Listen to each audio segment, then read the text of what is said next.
On the afternoon of July 9th, 2001, a 13-year-old boy named Cody Clausen carried a bag of camping supplies through the woods near Yellowstone National Park in Wyoming. Cody had come to the woods for a camping trip with his dad and his Boy Scout troop. But about 30 minutes earlier, he had broken off from the main group, they were over at camp, and he had hiked a couple of miles to his dad's truck to pick up some extra camping supplies. And now that he had those supplies, he had turned around and begun hiking back towards the rest of the group. As Cody hiked along, he kind of let his mind wander. He was thinking about what story he was going to tell that night around the campfire to impress the other Boy Scouts. But as he was thinking about it and kind of walking along, he started to realize that things didn't look familiar. And at some point, he started to wonder, why haven't I actually reached the campsite yet?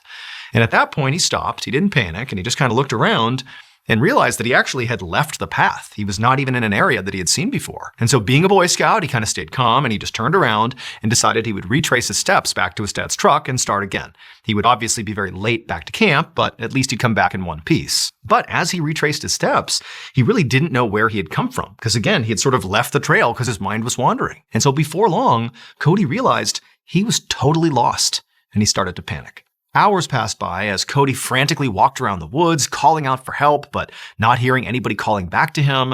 And then as the sun began to set, he also noticed that storm clouds were rolling in. And so this situation was becoming dire very quickly. But he told himself, don't worry, my father and the Boy Scout troop, they clearly know by this point that I'm missing and they must be out looking for me. But Cody knew there was no telling how long it would take for them to find him. I mean, it could be hours or it could be days. Or, the thought was totally terrifying, but they might not find him at all. But at this point, Cody was able to calm himself down and tell himself hey, you're a Boy Scout. You can do this. You can at least stay out here, make a shelter, build a fire, and kind of just wait while someone comes to find you. That's all you can do at this point.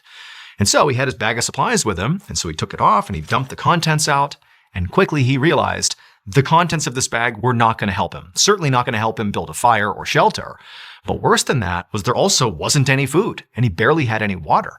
So effectively, he had nothing. And then, of course, to make matters even worse, the sky suddenly let loose, and Cody was caught in a major thunderstorm. And so Cody rounded up whatever he could, threw it in his bag, and just started running in the dark through the trees as hail is pelting him, and it's thunder and lightning, and he's got no idea what he's going to do. And then suddenly lightning flashes across the sky, and for a second, the forest is illuminated, and right up ahead of him is this cave. And so Cody runs into the cave, and he takes shelter inside of it. It's pouring rain outside. It's so loud. It's so chaotic, and he's terrified. But now it's like his body just shuts down. He's so overwhelmed. He's so scared as he's laying there wondering, am I going to die out here? That he just closes his eyes and passes out just from sheer exhaustion. The next morning, Cody woke up still sheltering inside of this cave. And the first thing he noticed is when he looked out into the woods was the storm had stopped. The rain had let up. And then the second thing he noticed was he heard the distinct sound of a helicopter flying somewhere nearby. Cody instantly ran out of the cave and looked up into the sky, and sure enough, there was this small helicopter flying around roughly in his area. And so using some of his Boy Scout training, he pulled off his belt and he used the metal buckle of his belt to reflect the sunlight back up at the pilot to get the pilot's attention. And it worked. He got the pilot clearly to notice him, and before long, he noticed the pilot hovering down lower and lower right over the tree line, looking for a place to land. And so Cody is so overjoyed, he's about to be saved. He grabs his stuff and just charges over roughly to the area where the pilot's trying to land, and by the time he gets in that vicinity, he sees the pilot actually touching down in a clearing. Cody can't believe it. It's only been one day and he's been found. And so Cody runs over to the helicopter, throws the door open, gets inside, and the pilot just turns around and says, "Good morning." And Cody, at first, doesn't really register what's happening here. He's only just completely relieved that he is going to survive. But then he kind of stops and looks at the pilot, and he can't believe who it is that's just rescued him. It would turn out the night before, when Cody did not return to the camp, his father and the Boy Scout troop did contact authorities, and before long, a local search party was organized. And one of those people who volunteered to be a part of the search was an amateur pilot who lived in the area. That helicopter pilot was the one who found Cody 10 miles away from his Boy Scout troop's camp. When that pilot reunited Cody with his father, Cody's father naturally assumed that, given the trauma of the last 24 hours, that Cody would not want to rejoin the Boy Scout troop and continue this camping trip, that he would want to go home.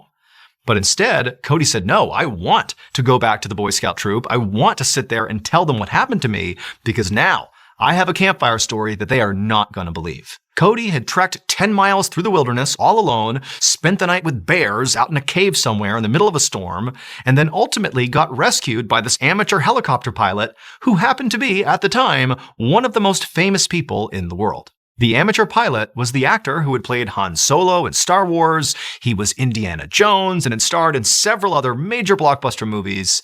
It was none other than Harrison Ford. You know that feeling when you just get totally immersed and lost inside of a story from start to finish? Well, that's exactly what Audible brings right to you. Whether you're stuck in traffic or hitting the gym or winding down after a long day, Audible always has a story that will bring you right in. Thrillers, fantasies, true crime, you name it, it's all there on Audible, all just a click of a play button away. So go unleash your adventurous side with Audible's vast library of entertainment. Sink into gripping titles that'll keep you guessing all the way to the very end.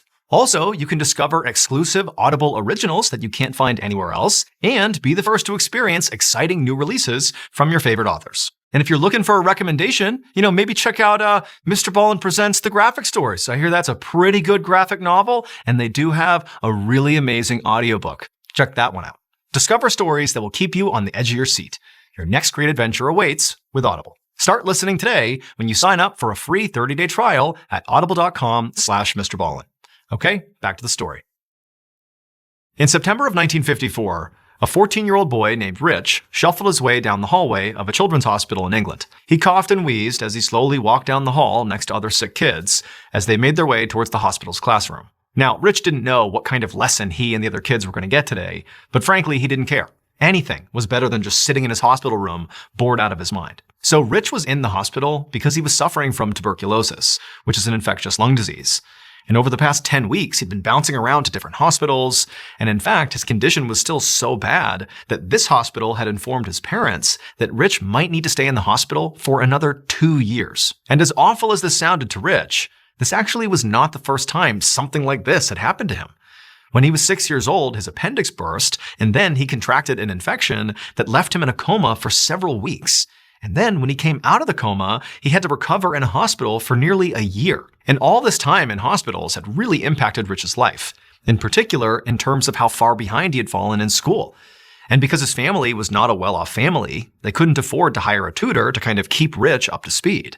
And so basically at this point, Rich's education consisted of, whatever random classes these hospitals he was staying in sporadically had. Whenever they hired a teacher to come in and teach basket weaving or, shop class, whatever was available, that was his education. So that day, when Rich walked into the hospital classroom, he did not have high expectations about what he would be taught that day. He figured it was just going to be some random class that he would sit through that at least was keeping him out of his hospital bedroom. But the instant he saw the teacher for the day and saw what was surrounding the teacher, he was really excited because all around the teacher were musical instruments. And Rich, as a kid, had always dreamed of playing the drum.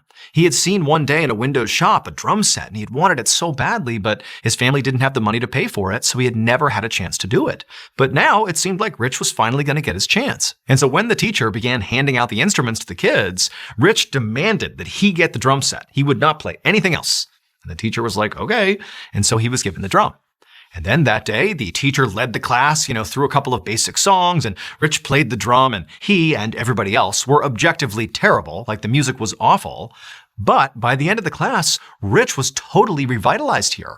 I mean, he hadn't discovered some special new talent for playing the drums, but he had discovered that he had this amazing passion for playing the drum. It was like all he wanted to do now. And he figured that because he was going to be stuck in the hospital for the foreseeable future, he would just spend all of his time on practicing playing the drum. So the following day, Rich went into a closet in the hospital and he found these long sticks that were normally used for knitting, and they became his drumsticks. And for the next year and a half, Rich basically banged these makeshift drumsticks on anything he could to practice.